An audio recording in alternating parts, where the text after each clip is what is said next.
आज की कहानी है बाघ की चालाकी।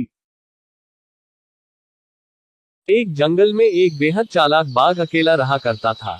हालांकि जंगल में और भी बहुत सारे जानवर रहते थे, परंतु वह बाघ अपने परिवार से बचपन में ही बिछड़ चुका था। इसलिए उसने अपना सारा जीवन अकेले ही संघर्ष के साथ इस घने से जंगल में गुजारा था। वह जंगल के प्रत्येक कोने कोने से वाकिफ था, अतः उसे इस जंगल में किसी भी चीज का भय नहीं रहा था। वह सारे जंगल में अकेले घूमता और जब जरूरत पड़ती अपने खाने की व्यवस्था कर ही लेता।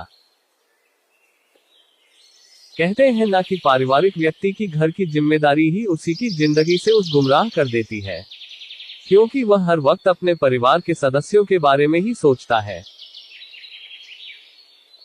अगर वह कुछ खाना अकेले भी खाता है तो उससे वह खाना ये सोचकर हजम नहीं हो पाता कि उसके घर वाले भूखे रह जाएंगे और उसका पेट भर जाएगा। लेकिन बाघ का परिवार था ही नहीं और वह अपना जीवन खुद के बनाए नियमों एवं शर्तों के बल पर जीता।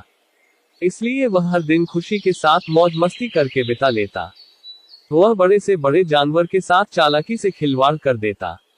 जब भी उसे अपना पेट खाली महसूस होता, वो चालाकी से जंगल में घास करने वाली जानवरों को घात लगाकर मारता और अपनी भूख शांत करता। कई बार तो किसी जानवर को उसके साथियों के सामने ही मार डालता और शिकार को दूर ले जाकर वहां अपना पेट भरता। परंतु एक दिन बाघ कुछ खराब चीजें खाने के कारण अपने स्वास्थ्य को बिगाड़ देता है और कमजोर पड़ जाता है।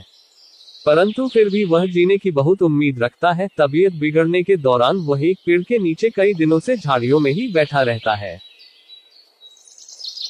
एक दिन वहां से कुछ सुअर और उसके बच्चे भोजन की तलाश में घूमने निकलते हैं, तो सुअर की नजर एक बाघ पर पड़ती है और वह अपनी माँ को बताता है कि माँ, पेड़ के नीचे झाड़ियों में एक बाघ बैठा हुआ है, जिसका हम शिकार करके अपने रात्रि का भोजन आराम से कर सकते हैं। बच्चा अपनी माँ से यह बात बोलता है, पर तेजतर्रार कानों की बदौलत बाघ ये बात सुन लेता है और एक मृत बाघ की भांति नखरे करते हुए कुछ क्षणों के लिए अपनी सांस रोककर सो जाता है। अब जैसे ही सुअर उसके मुंह के सामने जाकर उसकी नाक सूंघता है, तो वह उसे मरा हुआ समझता है और उसे अपने स्वास्थ्य के लिए हानिकारक समझकर वहां से चला जाता है।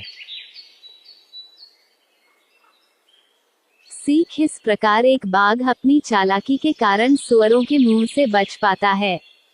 हमें भी हमेशा मुश्किल वक्त पर अपनी बुद्धि का सही प्रयोग कर ऐसे निर्णय लेने चाहिए जिससे हम खुद की सुरक्षा कर सके।